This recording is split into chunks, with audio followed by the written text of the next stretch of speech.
An economy of words. The WBBM Noon Business Hour continues. It's Entrepreneur Friday. This afternoon, we're delving into business leadership and the use of neuroscience to help develop it. We welcome Alex Draper, founder and CEO of DX Learning Solutions here in Chicago. Alex, it's good to have you on the show. So kind of give us a thumbnail sketch of what you do at DX Learning Solutions.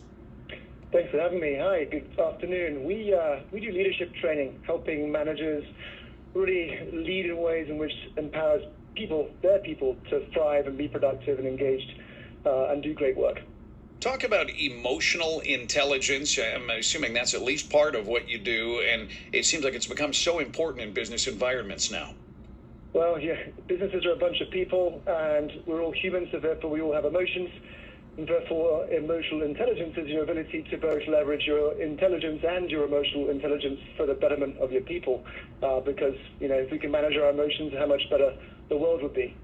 So talk about, I guess more specifically, neuroscience. How are you using that to actually build leadership skills and, in that sense, change business environments? Well, the one thing that binds us all is the fact that we have a brain on top of our heads. So if we understand more about how the brain works, that makes us far more competent in the way in which we lead people, because if we understand what a brain craves and what a brain needs, and we actually give it to them, they'll be more productive. So just using basic psychology and science to ensure that we as leaders and organizations provide what everyone craves. So is that changing then how business leaders incentivize employees, take care of employees, even maybe the way that the days are structured?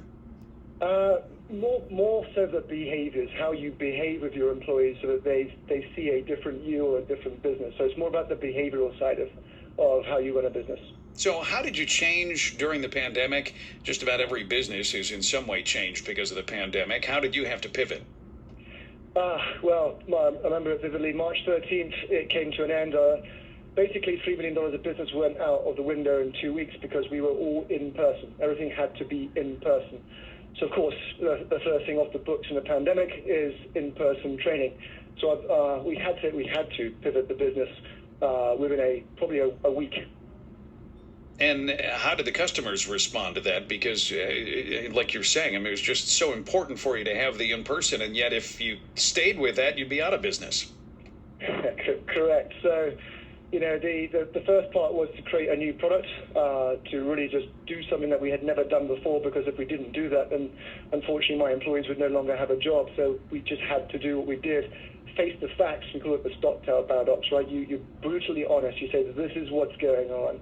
We do have hope, and let's work on this. So we created the product over 4 weeks. The customers, because they were loyal, helped us.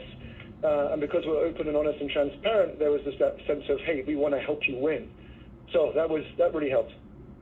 Give some advice to other entrepreneurs out there who are paying attention to this, whether it's about finding the hole in the market that allowed you to create the company or pivoting during the pandemic. What's your advice to entrepreneurs? A business is a bunch of people, and you'll be amazed at the intellect and insight that your employees can give you if you give them a chance. So my only advice is leverage them, right? So be honest, be transparent, tell them what they need to know, give them a sense of hope, and ask for their opinions. You'll be amazed at how much more you can achieve when you actually leverage the people within your business, because we can't have all the answers ourselves as entrepreneurs. We need our people's input. That is Alex Draper. Thanks for being here, founder and CEO of DX Learning Solutions here in Chicago.